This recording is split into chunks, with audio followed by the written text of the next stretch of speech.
এই মাদ্রাসা আহলে সুন্নাত ওয়াল জামাতের, ঠিক কিনা বলো? এটা কোনো মওদুদিবাদের মাদ্রাসা নয়, এটা আহলে হাদিসের মাদ্রাসা নয়, এটা জামাতের মাদ্রাসা নয়, ঠিক কিনা বলো? এটা সারসিনা সিলসিলার মাদ্রাসা, পরিষ্কার করে দিলাম আমি। এখানের ছেলেরা করবে ছাত্র হিজবুল্লাহ। কি করবে? অন্য কোনো দল নাই, অন্য কোনো সংগঠন এখানে পারমিশনও নাই। এখানে সকল শিক্ষকরা আমার মাদ্রাসার ছাত্র, আমার সারসিনা মাদ্রাসার ছাত্র তারা, আমার পীরের মুরিদ তারা। আজকে তোমাদেরকে আমার পীরের মুরিদ হতে হবে। কে কে রাজি? নারা তাকবীর, নারা তাকবীর। আমার হুজুর এখানে আসছেন, আজকে কেউ খালি হাতে আমরা বাড়ি যাব না। আমার পীরের হাতে আমরা বায়াত হব।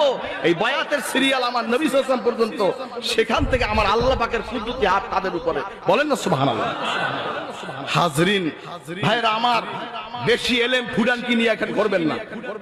অনেক লোক আছে খুব বাহাদুরি,